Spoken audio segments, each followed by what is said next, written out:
নমস্কার, আপনারা দেখছেন রূপম টিভি। ২৬ বছর পর দিল্লির মসনদে বিজেপি ২৬ বছর পর দিল্লিতে ক্ষমতায় ফিরল। দিল্লিতে ক্ষমতায় ফিরেই বাংলার যে বিজেপি তারা কিন্তু টকবক করছে, কনফিডেন্স লেভেল তাদের হাই হয়ে গেছে। দিল্লির পর এবার বাংলার পালা। দিল্লিতে যখন রেজাল্ট বিজেপির পক্ষে গেল তখন থেকেই বাংলার শিবির একদম চনমনে।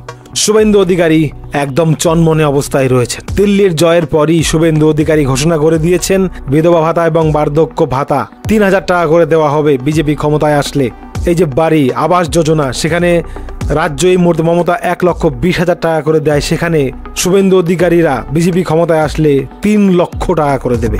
ব্যাপক প্রতিশ্রুতি, ব্যাপক মনোবল বেড়েছে বিজেপির। ঠিক এইরকম একটা অবস্থায়, হতাশজনক অবস্থায় চলে গেছে তৃণমূল কংগ্রেস। হতাশ। তৃণমূলের যে সমীক্ষা তা পাল্টে গেল রাতারাতি। তৃণমূলের রাজ্য সম্পাদক কুণাল ঘোষ শুভেন্দুর জবাব দিতে এসেছেন।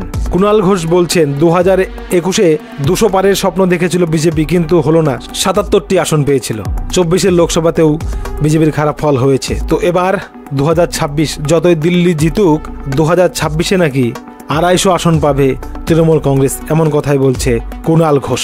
কিন্তু দিল্লির জয়ের পর মনে হয় না তৃণমূল আর অত সহজে বাংলায় এবার ছাড় পাবে। এবার বোধহয় তৃণমূলের শেষের জামানা চলে এসেছে। এবার হয়তো তৃণমূল বড় বেকায়দায় পড়তে চলেছে। তবে যাই হোক, আপাতত কুণাল ঘোষ সমীক্ষা প্রকাশ করলেন দিল্লির জয়ের পরেও নাকি তৃণমূল কংগ্রেস আরও বেশি আসন পাবে। এবার নাকি 250 পাবে। 21-এ 200 ছিল, এবার নাকি 21-এ যা ছিল এবার আরও বেশি হবে, 250 হবে, কুণাল ঘোষ বলছে।